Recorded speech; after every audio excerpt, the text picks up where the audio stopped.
talk about, and you will be kind.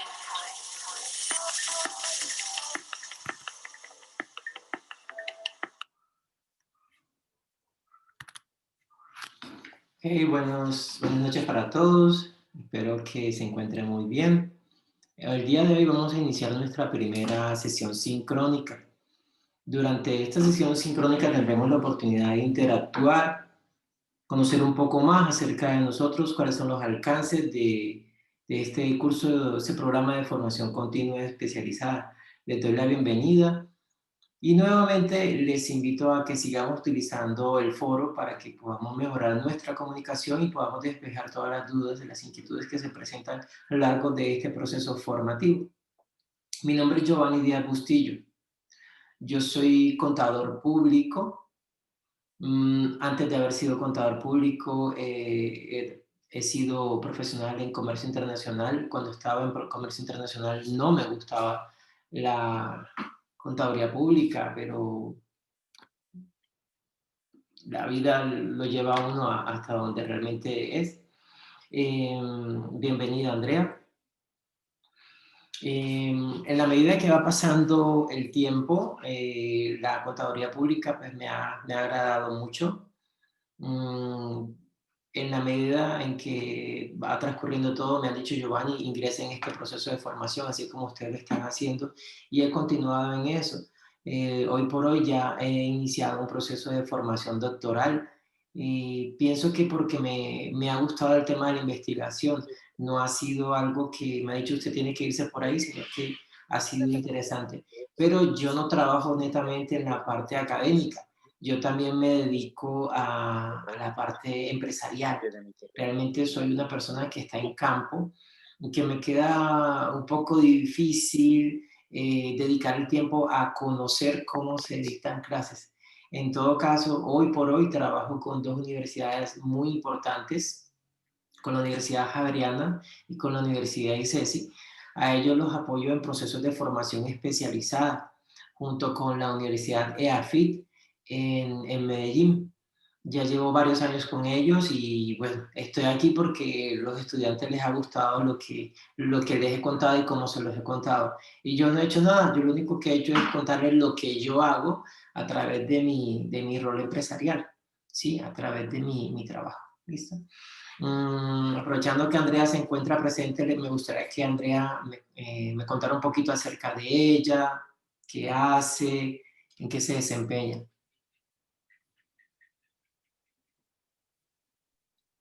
Buenas noches, profe, qué pena. Yo soy egresada del SENA, del programa Tecnólogo en Contabilidad y Finanzas, egresada de la institución universitaria Colegio Mayor del Cauca, del programa Tecnólogo en Gestión Financiera, y estoy por titularme como administradora financiera.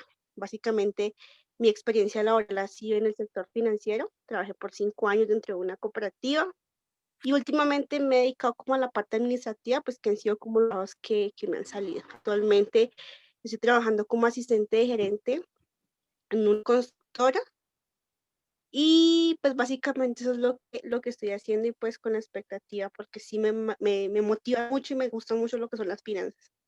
Chévere, chévere, mi amor. Cuéntame cómo fue tu proceso de inscripción en este programa de formación. La oferta la vi en la fanpage de Copy Cauca, entonces pues me pareció interesante y me inscribí y ellos me llamaron pues a preguntarme pues las condiciones de cómo iba a ser el desarrollo pues del programa, seguir con el proceso. Ha sido un poco complicado el tema de la plataforma, porque creo que la plataforma es nueva, entonces ha habido muchísimos inconvenientes con el desarrollo de la misma, entonces eso ha sido un poco complicado, pero pues por lo demás yo creo que he estado como, pues vamos bien. La cuestión de pronto sí tenía ciertas dudas con la entrega del primer estudio de caso, que ya lo hice, porque inicialmente no era como muy claro, pues el, se me fue, ¿cómo se llama? El foro, pues escribí, pero se borraban los comentarios, no tenía como el acceso, pues en este caso, ser que era el docente, preguntarle referente pues a los estudios de CAS y demás, no tenía muy claro qué era lo que se tenía que hacer. Pero pues ya, creo que ya hablé con la niña de copy, llamé, le dije: "Ya estoy preocupada porque, pues, veo como mucha desorganización en el tema de la plataforma, no hay mucha información referente al docente, o cómo contactarlo, cómo preguntarle", y se logró solucionar eso. Sí, digamos que se han presentado unas dificultades en la utilización de la plataforma. De hecho, todos sufrimos por ello, a Copy también. Y desde luego, en mi caso como docente, pues también se me ha dificultado mucho la comunicación. Todavía estoy esperando que me digan cómo me puedo comunicar con mis estudiantes. No me lo han respondido. En todo caso, pues yo utilicé el foro con la esperanza que revisen lo que les llega al correo electrónico y que ingresen tal cual como tú lo has hecho, Andrea. Así sea una sola persona, con una sola persona trabajamos. De hecho, yo iba a hacer el video y ya lo había comenzado. De todas maneras, pues igual tengo que cumplir con mi trabajo y es entregarles a ustedes esta información. De todas maneras, cuando finalice la grabación, lo dejo, lo publico en donde, en mi página de YouTube, y pues el link lo coloco acá en el foro para que los demás estudiantes pues igual puedan tener contacto con esto. Pero bueno, de todas maneras vamos a llegar al final del término, Andrea, eso sí te lo aseguro. Entonces, Profe, Andrea, de ¿te pronto encuentras? una sugerencia, Sí, claro. qué pena, como de pronto cambiar el horario a un poco más tarde, porque generalmente, bueno, acá donde nos encontramos, o en mi caso particular, yo salgo, por ejemplo, del trabajo a las 6 en punto.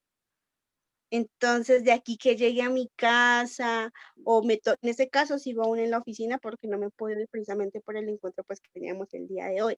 Entonces, puede ser que a muchos les pase también mismo, que ese horario es laboral, entonces un poco complicado, pues, quedarse como a esta hora. De pronto sería ampliarla un poquito más, de pronto, no sé, reprogramarla para un sábado en la tarde o en la mañana, qué sé yo.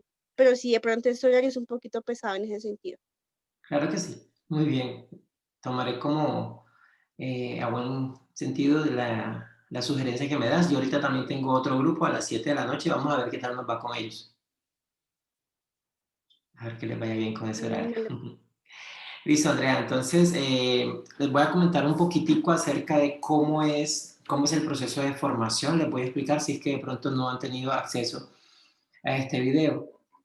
Los objetivos que ustedes van a lograr a través de este curso, este proceso de formación en finanzas públicas, es tener la oportunidad que ustedes puedan formular de manera acertada un plan financiero para una entidad pública o territorial, ¿sí? Estamos hablando del sector netamente público, a pesar que muchos de nosotros nos desempeñamos en el área privada, pues también es importante que sepamos cómo se desempeñan ellos en lo público. Desde mi punto de vista como contratista, es importante saber de qué forma ellos trabajan, cómo articulan su presupuesto y cómo lo desarrollan, ¿sí? Porque de esa forma nosotros también nos beneficiamos, nosotros sabemos cuál es el momento apropiado y si de pronto hay que hacer algún tipo de lobby, en qué momento deberíamos hacerlo. Entonces, en eso vamos a estar. Nosotros trabajo para una firma de auditoría y en esa firma de auditoría nosotros estamos brindando un servicio hace 4 años. En ese servicio estamos ayudándole a las empresas, al sector público, estamos ayudándole a formular nuevamente sus estatutos tributarios, ¿sí? A los municipios.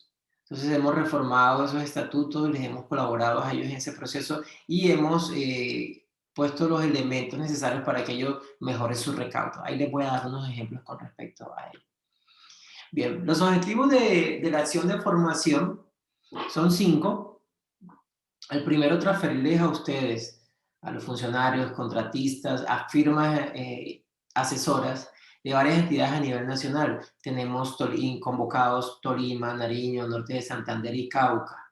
¿Sí? He visto personas de Cúcuta que estamos trabajando ya.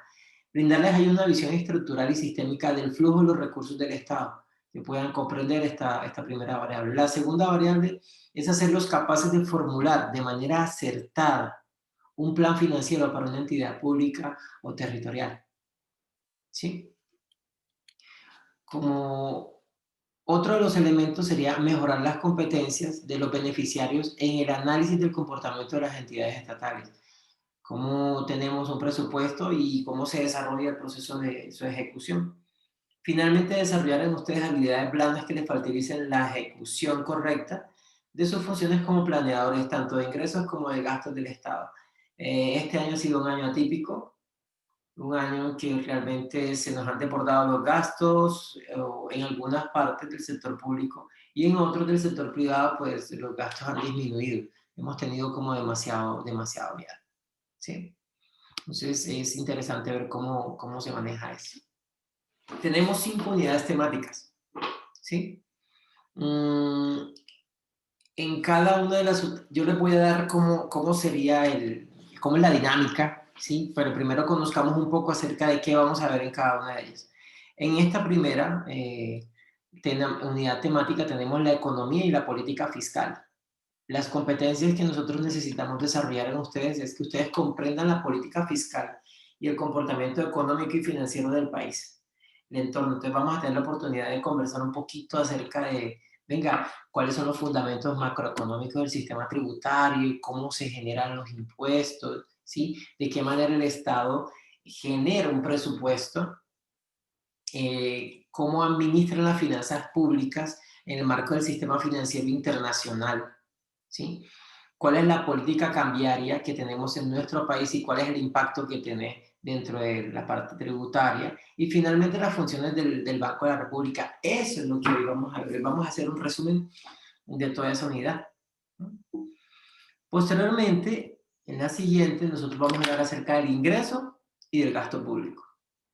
En ella lo que vamos a desarrollar son competencias que permitan a ustedes conocer la estructura financiera del Estado y cómo se comporta su flujo de recursos. ¿Qué contenidos tendríamos dentro del? Primero, vamos a clasificar cuál es el ingreso público, ¿sí? A conocer cuáles son los ingresos que vamos a tener, de qué forma los recibimos, los sistemas de impuestos y la forma como realizamos la imposición de los impuestos, unos principios de incidencia del sistema tributario y el sistema económico, qué pasa con los gravámenes, cuando tenemos exceso, cuando tenemos déficit, ¿sí? ¿Cuál es la estructura y el crecimiento del gasto público? Los bienes públicos, meritorios, externalidades, la producción pública, la política y estructura del gasto público y finalmente la financiación del gasto. Entonces en nuestra siguiente unidad estaremos en esta parte. En la tercera, ¿cómo se gestiona el sector público? ¿Sí? En esta, yo sé que van a lograr ustedes identificar cuáles son los niveles de gestión presupuestal contable, centralizados y descentralizados. En ella, ustedes lograrán entender la organización pública, ¿sí? La organización y la gestión de la hacienda pública, la gestión del presupuesto y la contabilidad pública. Vamos a conocer un poco cómo articulamos todo esto. De igual manera, las políticas y las finanzas públicas, la gestión financiera y la gestión de las finanzas, ¿sí? Conoceremos de forma mucho más práctica, no tan compleja todos estos. Voy a contarles un poco acerca de cuál ha sido mi experiencia y qué es lo que hemos aportado a lo largo de este tiempo. Como penúltimo tendríamos un taller práctico. En ese taller práctico realizaríamos la planificación financiera de un ente territorial. Ya comenzamos. Ya ustedes comenzaron a dar los primeros elementos, ¿sí? Y esperamos que al final ustedes sean capaces de formular un plan financiero para una entidad pública o un ente territorial. ¿Qué debemos hacer?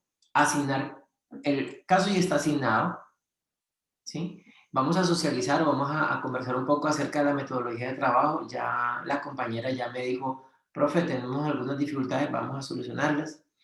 Vamos a conocer, van ustedes a elaborar una guía del plan financiero, lo van a socializar y lo vamos a criticar de manera grupal, ¿sí? Y finalmente, vamos a conocer, vamos a contrastar la ejecución contra lo presupuestado, ¿sí? Vamos a obtener al final un análisis financiero de ese desempeño, ¿sí? Entonces revisaremos los análisis de los reportes financieros, el cálculo de indicadores financieros y económicos y realizaremos la integración final de nuestro taller, ¿sí? De esta forma lograremos los objetivos propuestos dentro de el marco de nuestro proceso de acción formativa. Ahora, ¿qué deben hacer ustedes? Lo primero que usted debe hacer es lo siguiente. Nosotros, en mi caso, yo les entrego a ustedes un video de bienvenida. En el video de bienvenida les explico cómo debe ser el trasegar a lo largo del tiempo. ¿Andrea pudo ver ese video?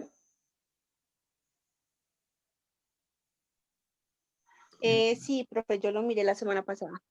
Ok, pero sí concordaba con el curso porque había otro publicado.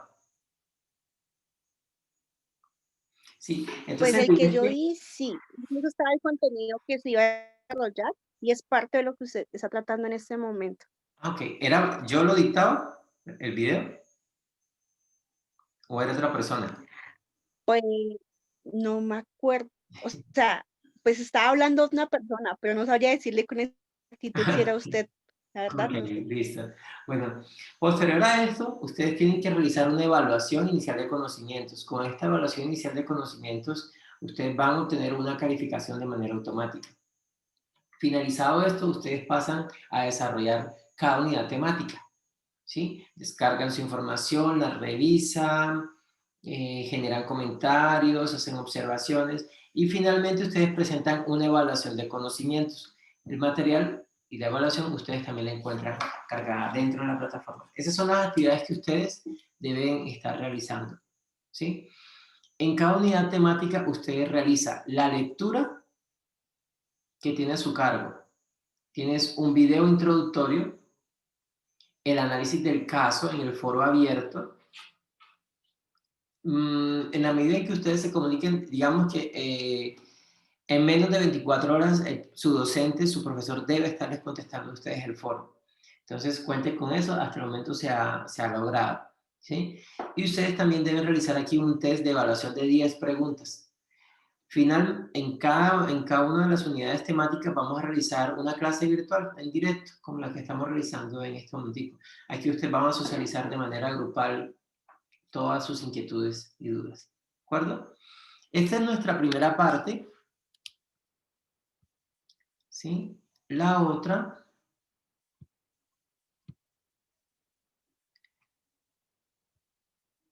ya sería acá.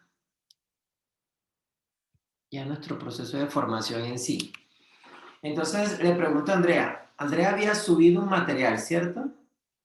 Había subido un material, pero finalmente el material no lo encargó, lo volvió a enviar.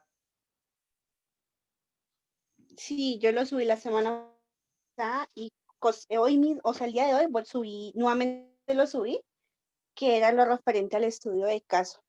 Pues lo hice con la información que había pues en el Word que aparecía compartido, pero entonces me generó una duda porque decía este caso y más abajo aparecía otro estudio de caso dentro del mismo módulo y era exactamente lo mismo, entonces no sé si se suben ambas partes o es diferente, entonces no, ahí sí no sabía. Sí, con uno es suficiente. De igual manera yo lo reviso. En este caso, pues ya tendremos este espacio para la retroalimentación. ¿Sí? Muy bien. Andrea se encuentra en Popayán, ¿cierto? Sí, profe. Ok, listo, perfecto. Pues en ese momento sí, pero yo soy defendido. ¿Pero qué? ¿Vive usted en Popayán? Perdón, no ¿Vive escuché. usted en Popayán? Eh, no, yo vivo en Timbío. Ah, ok. De igual manera es cerca. Listo. Muy bien, Sí, Andrea. Sí. Entonces, entremos en materia con nuestra primera unidad. ¿Sí? Después de la lectura que realizan ustedes, ¿sí? Yo vengo a reforzar los conocimientos y a contarles un poquito el mismo tema, pero ya de manera mucho más práctica, ¿sí? En nuestra primera unidad temática vamos a hablar acerca de los fundamentos macroeconómicos de nuestro sistema tributario, ¿sí? ¿Cómo se construye esto? ¿Cómo se desarrolla? ¿Sí? Primero, aquí necesitamos determinar cuáles son las políticas económicas, financieras y tributarias del gobierno, su desempeño y el crecimiento de la economía, ¿sí?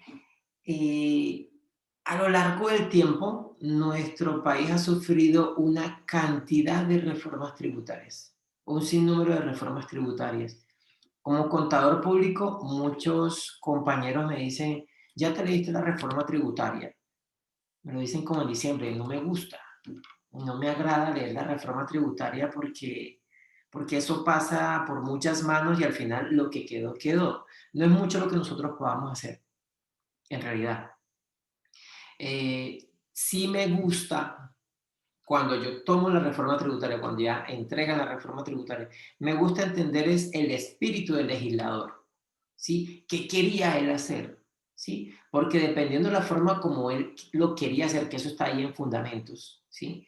Eh, en ese momento ya nosotros podemos hacer una correcta aplicación de los decretos reglamentarios o de las leyes que estén ahí.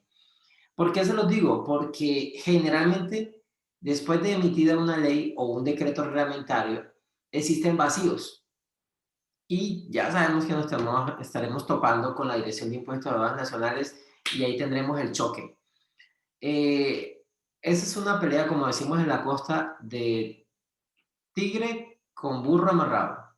Nada que hacer. Entonces lo que hay que hacer que es entender un poco la filosofía del legislador para que de esa forma nosotros realicemos una petición ante la DIAN para que haya unas aclaraciones. De todas maneras, el trabajo de la DIAN que es aplicar una ley, pero el Estado lo que necesita es aumentar la capacidad financiera, su capacidad para recaudar. Bueno, quien recauda es la Dirección de Impuestos de Aduanas Nacionales, es lo que necesita es aumentar la capacidad financiera para desarrollar sus actividades, ¿sí? No le echemos ni sal, ni pimienta, ni limón a la herida. Digamos solamente que sea para el desarrollo de sus actividades, para sus inversiones, ¿sí? En la medida en que se va desarrollando todo este proceso de la reforma tributaria, hay un principio líder, se supone. Ese principio líder es que cada quien va a aportar de acuerdo con su capacidad contributiva, ¿sí? Quien tiene más dinero debe aportar más, ¿sí? Debe funcionar así. Y para conseguir el principio, se busca esto para consagrar el principio constitucional de equidad y el principio social de libertad. Lamentablemente, esto no se da en nuestro país. En casi todos los países se da. Por ejemplo, si nosotros en este momentico necesitamos pasar una cuenta de cobro por nuestros servicios, ¿sí? Aquí tenemos un comentario. Sí, correcto. Debe de ser así, pero no es la realidad. Usted pasa una cuenta de cobro por servicio. Entonces, digamos que usted se está ganando 5 millones de pesos. De esos 5 millones de pesos, a usted le toca aportar sobre 4 millones de pesos. Perdón, sobre 5 millones de pesos usted le saca el 40%, 5 por 4, 20. Serían 2 millones de pesos. Y sobre esos 2 millones de pesos te toca pagar salud y pensión.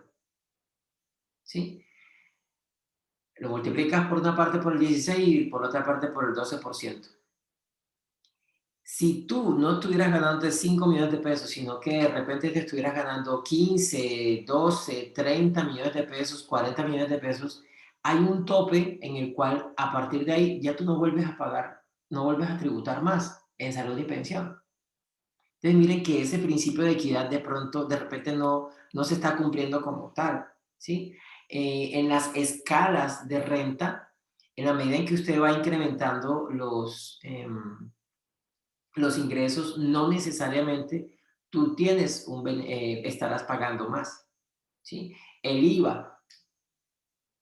El IVA no discrimina, el IVA se aplica para todos. Entonces digamos que ahí de pronto no hay como tanta parte de la equidad, ¿sí? En todo caso, los impuestos consisten en esa parte de la riqueza de las personas naturales y jurídicas que los contribuyentes, que establece y exige que los contribuyentes tengan que reconocer y que pagar, ¿sí? Y el Estado tiene que recaudar ese dinero. ¿Para qué? Para emplearlo en sus fondos públicos, en las inversiones y en el desarrollo de actividades estratégicas. El tema de los impuestos viene desde épocas inmemoriales. Siempre se ha tributado, ¿sí? Desde la época de Robin Hood ya habían pasado demasiados siglos ahí. Y hay muchos países dentro de nuestro planeta en que uno tributa con ganas, claro, tributa con mucho agrado porque realmente hay una distribución de esto dentro de la sociedad, que este es el trabajo de un gobierno. En todo caso, tenemos tres tipos de impuestos. Tenemos impuestos que son directos, impuestos que son indirectos y tenemos impuestos nacionales, ¿sí? En nuestros impuestos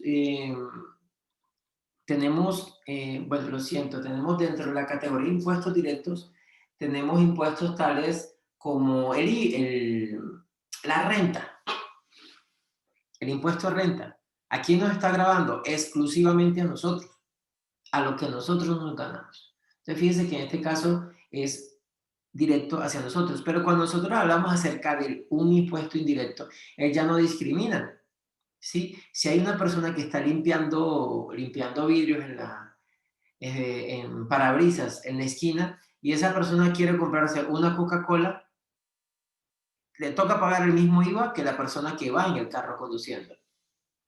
¿Sí? Ese no tiene nada que ver con sus ingresos. Y tenemos otros que son de orden nacional, ¿sí? De orden municipal, de orden departamental, dentro de los cuales tenemos algunos de los que hemos mencionado. Aquí ya se distribuyen tres, que son los que son para efectos fiscales, extrafiscales y los que son mixtos, ¿sí? Los mixtos es la combinación entre el fiscal y el extrafiscal. El fiscal se recauda y se aplica en gastos para financiar diversos servicios públicos, ¿sí? Y los extrafiscales son la aplicación de un impuesto para satisfacer una necesidad pública o un interés de manera directa. Por ejemplo, el impuesto al tabaco o a las bebidas alcohólicas, ¿sí? Entonces, fíjense, lo que tiene que ver con las bebidas alcohólicas, todo ese dinero es recaudado y es entregado para salud. Ese es extrafiscal. De igual manera el tabaco, y va directamente a salud, ¿sí? Las personas, yo donde vivo, uno de los servicios públicos es estrato 2. Y chévere, porque me dan subsidio. Así llegó, así estoy con servicios públicos en estrato 2. Pero en otra parte donde también vivo, allá el estrato es diferente y no me dan ni un solo peso en subsidios. Entonces, ¿qué sucede, damas y caballeros? Que parte del ingreso que están aportando otros sectores, ¿sí? Se lo están redistribuyendo a esa población, ¿sí? En especial para la parte de servicios públicos o para las inversiones en la parte social, ¿sí? Dentro de estos impuestos directos, ¿cuáles tenemos? Tenemos el gravamen sobre la producción, como la renta, la venta de bienes, perdón, lo siento, estamos en indirectos. El gravamen, la venta de bienes, la prestación de servicios, las importaciones y el consumo. Ahí no consulta capacidad de pago del contribuyente. En los impuestos directos sí tenemos el impuesto de renta, que habíamos mencionado antes, ¿sí? Y se aplican y se recaudan directamente a quienes tienen el ingreso o el patrimonio grabado. Yo creo que ya terminamos los impuestos de renta el año 2019, yo creo. Hace rato ya me olvidé de eso. Y en el tema de impuestos nacionales, tenemos el IVA, el impuesto de renta, el impuesto de timbre, y hay algunas contribuciones especiales. Contribuciones especiales, por ejemplo, el impuesto para preservar la seguridad democrática o el gravamen al movimiento financiero. El gravamen al movimiento financiero ha sido supremamente exitoso, ¿sí? Ese fue un gravamen que se colocó transitorio, temporal, no hay nada más permanente que lo temporal, con ocasión al terremoto que hubo en el eje cafetero. Dijeron que inicialmente era para aportar recursos al eje cafetero, después era el 2%, después aumentó y llegó hasta el 4%, porque teníamos que salvar la banca, porque tuvimos una crisis bancaria. Entonces había que aportar dinero pues también para eso, y qué pecado, pobrecito Hambriento Angulo, y bueno, en fin, Grupo Santo Domingo, etc. Entonces había que darle platica, así como de pronto ahorita hay que darle platica a Bianca. Bueno, Entonces, fíjense que no hay nada más permanente que lo temporal. Han pasado más de 20 años y todavía tenemos grabado en el movimiento financiero. Y es improbable que lo vayan a quitar. Es improbable, realmente. Bien, dentro de nuestros impuestos departamentales tenemos, dentro del desarrollo del trabajo de ustedes, yo he visto que algunos han trabajado con municipios o con departamentos. Entonces ahí se nota que tienen impuesto al tabaco, cerveza, licores, impuesto al registro, sobretasa a la gasolina, impuesto a los vehículos. Sin sus trabajos se da a entender que lo tienen claro. En impuestos municipales, nuestro industria y comercio, ¿sí? Que siempre hemos estado trabajando. El predial, ¿sí? El impuesto de los automotores, de los vehículos, la sobretasa a la gasolina, la delineación urbana, si usted quiere hacer una adecuación o quiere construir una casa. La parte de los impuestos en el azar, ¿sí? Permítame un segundo, por favor.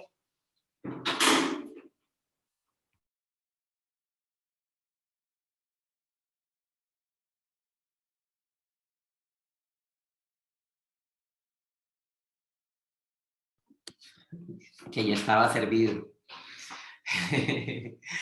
Listo, entonces tenemos parte de estos impuestos municipales. Entonces, en el estatuto tributario que ustedes están revisando, o en el trabajo, el caso práctico que ustedes están revisando, y es que conozcamos un poquito de ello en la cuarta unidad y avanzamos con esta aplicación. Ahora, pasemos al siguiente punto, nuestras reformas tributarias. Qué tema tan polémico, ¿no? ¿Sí? Hace mucho tiempo se dice que queremos hacer una reforma, que el Estado debe hacer una reforma integral, estructural, que simplifique el sistema y que permita que el gobierno recaude más y sea más eficiente en la lucha contra la evasión. Esta noticia acabé de sacarla, creo que fue el día de ayer. Más impuestos para colombianos. Deudas del COVID-19 hay que pagarlas, dice el ministro de Hacienda. Yo creo que habíamos llegado a los primeros días de la pandemia y ya este señor estaba diciendo que había que hacer que había que hacer reforma tributaria en el año 2020. Y bueno, a veces uno comienza a pensar bobadas, ¿sí? Y yo he dicho que yo voy a lanzarme a presidente y que me voy a lanzar a presidente y en eso yo solamente voy a hacer campaña con una sola bandera. Pena de muerte para los corruptos. Así como lo tienen en varios países del mundo.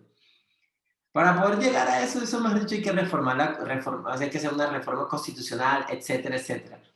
Pero sería muy exitoso, porque la mayor parte del inconveniente que tenemos en nuestro país es procesos de corrupción, pero nunca se toca esto en las reformas tributarias.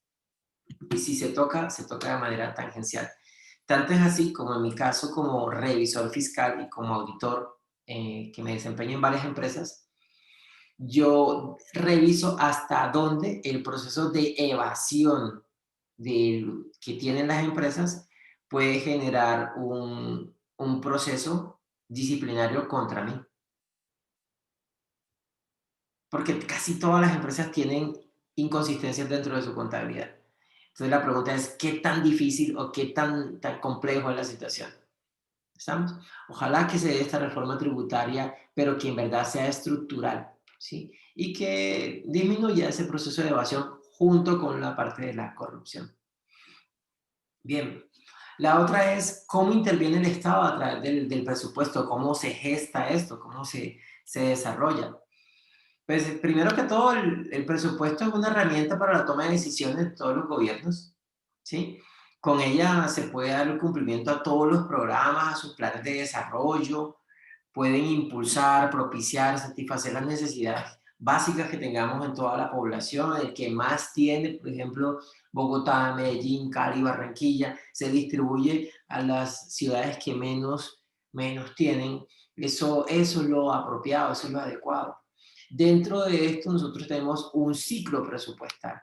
Ese ciclo presupuestal tiene por objetivo realizar la programación, la ejecución y el cierre y el seguimiento de estos, iniciando Primero con la programación del proyecto, ¿sí? La presentación de ese proyecto ante el Congreso, el estudio y la aprobación en el Congreso.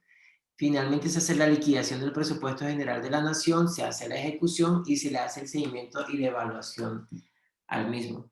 Muchos entes territoriales realizan la exposición de cómo se han gastado o en qué han invertido estos recursos, ¿sí? Ahora bien, cualquier entidad territorial es necesario que ejecute sus gastos a través de un plan anualizado de caja, el PAC.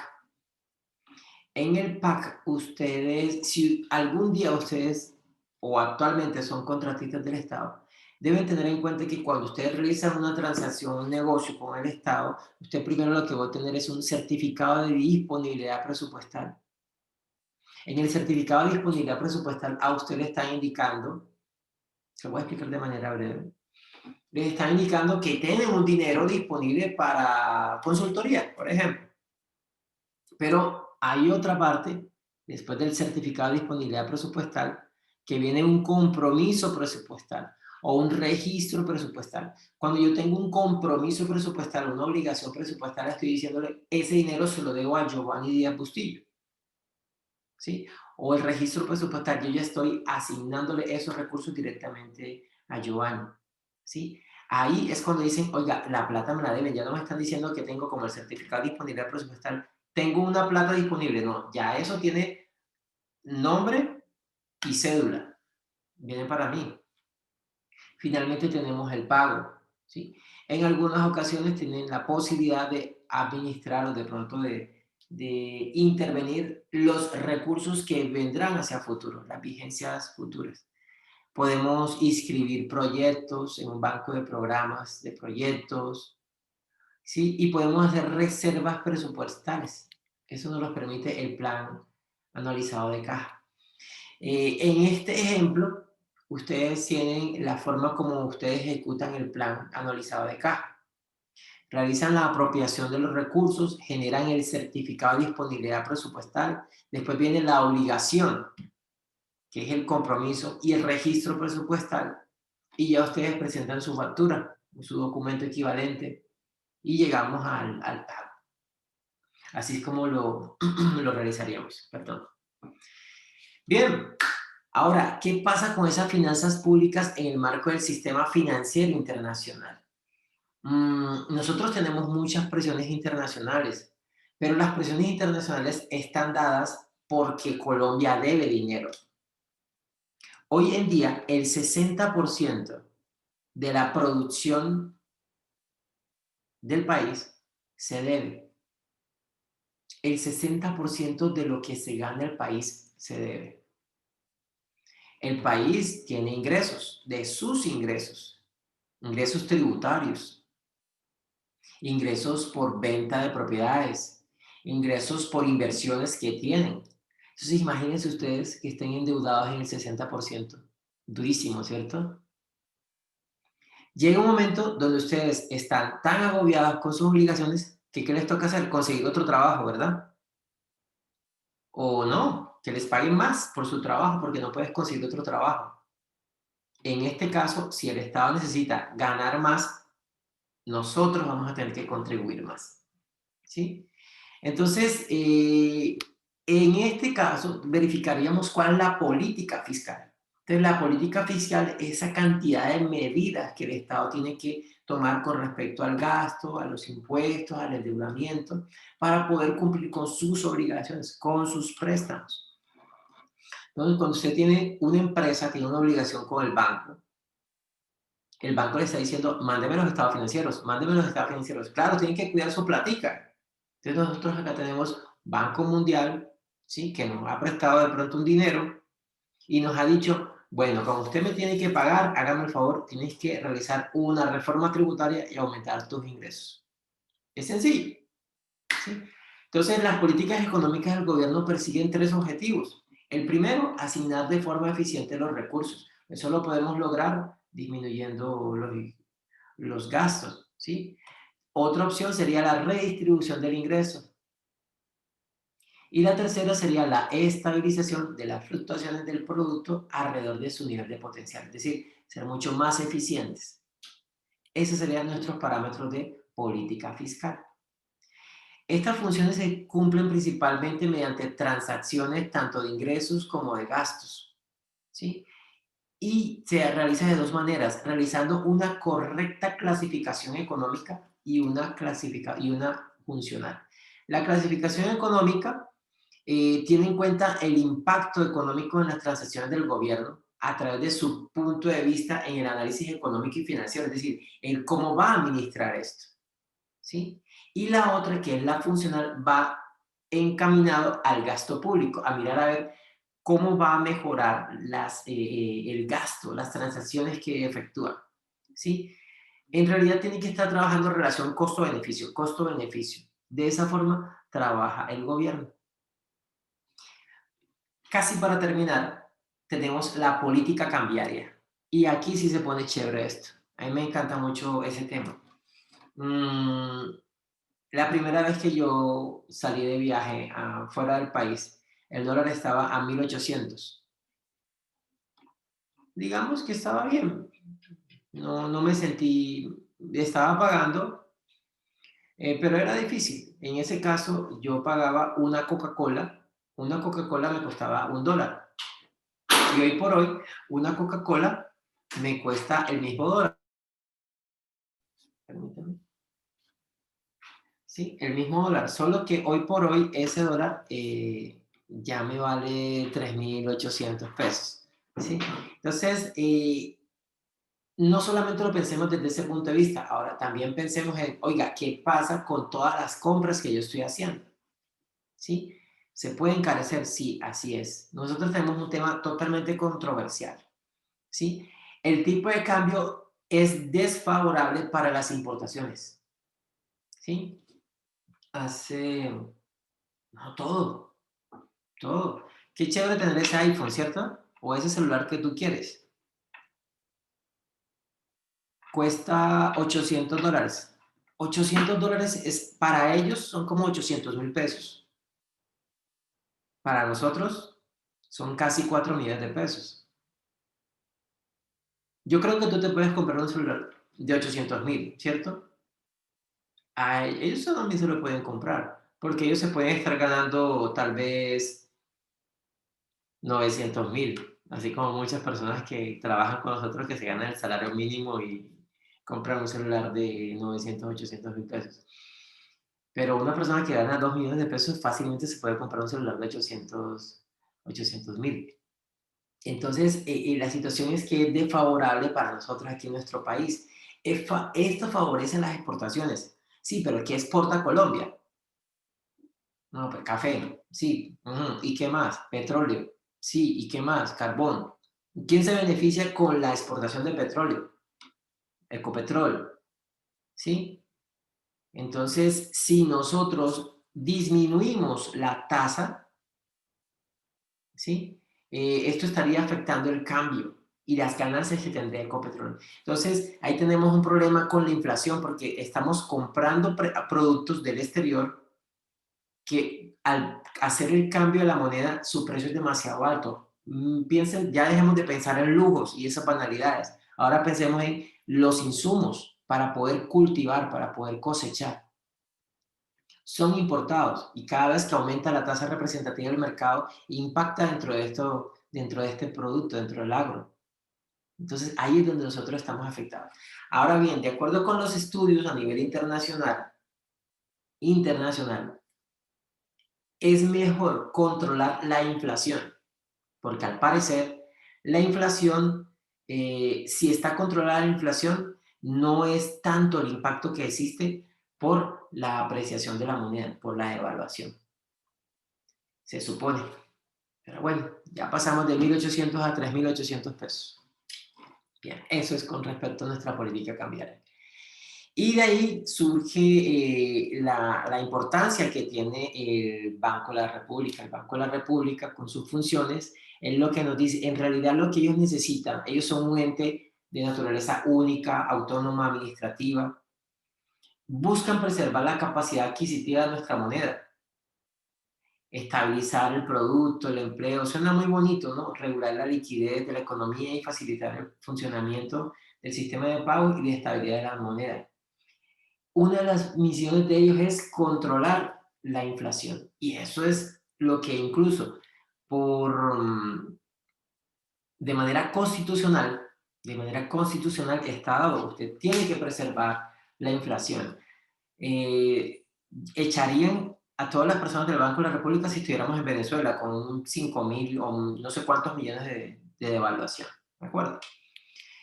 Dentro de sus funciones está ser una autoridad monetaria crediticia, establecer los criterios de la política monetaria dentro de los cuales indican si llega un momento a realizar intervención cambiaria, a vender más dólares, a comprar más dólares para regularlo, lo pueden hacer. Y también imparten una política crediticia. Hoy por hoy, la tasa de colocación de créditos ha disminuido, pero porque ellos han dado esos lineamientos. Esas son sus funciones principales. Y las secundarias, en algún momento sería de pronto apoyar el funcionamiento de los bancos, ¿sí? Producir efectivo, administrar las reservas internacionales, así como vendieron toda esa cantidad de oro, que lo vendieron en muy mala época, pero bueno, eso es de ellos. Son agentes fiscales del gobierno, contribuyen a la generación del conocimiento, pero igual tienen unas bases de lo mismo, y otras que estén asignadas por el Banco de la República. De esto hablamos en nuestro tema, ¿sí? No sé si de pronto tenga alguna duda, alguna inquietud. Muy bien. No, profe, está bastante claro. Chévere, muy bien. Listo, entonces paso a seguir. El paso a seguir es seguir contactándonos a través de la plataforma y estar muy pendiente a las publicaciones, ¿de acuerdo? Te Bueno, deseo una profe, feliz, okay, te gracias. deseo una feliz noche y seguiremos comunicándonos por ahí, ¿bueno? Bueno, profe, que estés bien. Hasta luego. Gracias.